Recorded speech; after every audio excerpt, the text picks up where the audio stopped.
A simple thought. Monkeys, that are known to have a developed social life, organize in small groups of several dozen members. The size of each of these groups is limited. In order for them to function, all members of the group need to know each other well. The average size of the group changes from 20 to 50 members. When the number of monkeys in a group passes a certain threshold, the social order crumbles, and the group tends to split into two separate groups. A similar situation can be found amongst humans as well.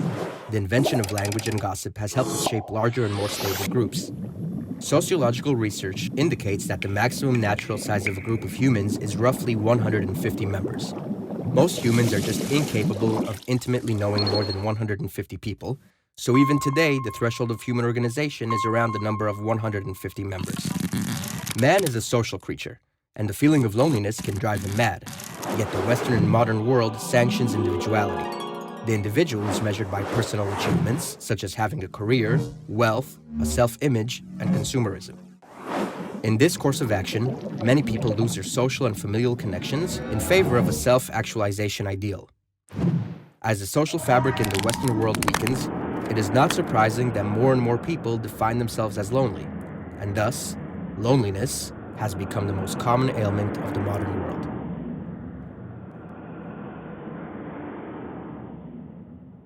One of the possible reasons for this ailment is the online social network.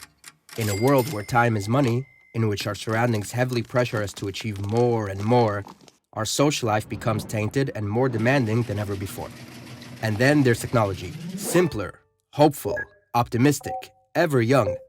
We become addicted to virtual romance, disguised by the social network which supplies an impressive platform that allows us to manage our social life most effectively. However, our fantasies about substitutions are starting to take a toll. We're collecting friends like stamps, not distincting quantity versus quality, and converting the deep meaning and intimacy of friendship with exchanging photos and chat conversations. By doing so, we're sacrificing conversation for mere connection, and so a paradoxical situation is created, in which we claim to have many friends while actually being lonely.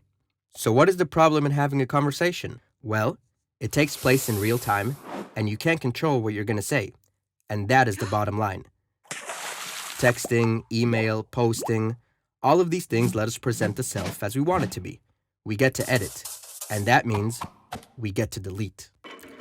Instead of building true friendships, we're obsessed with endless personal promotion, investing hours on end building our profile, pursuing the optimal order of words in our next message, choosing the pictures in which we look our best, all of which is meant to serve as a desirable image of who we are. We're expecting more from technology and less from each other. The social networks aren't just changing what we're doing, but also who we are. And that's because technology appeals to us most where we are most vulnerable. And we are vulnerable. We are lonely, or we're afraid of intimacy, while the social networks offer us three gratifying fantasies. One, that we can put our attention wherever we want it to be. Two, that we will always be heard. And three, that we will never have to be alone. And that third idea, that we will never have to be alone, is central to changing our psyches. It's shaping a new way of being. The best way to describe it is, I share, therefore, I am. We use technology to define ourselves by sharing our thoughts and feelings, even as we're having them. Furthermore, we're faking experiences so we'll have something to share, so we can feel alive.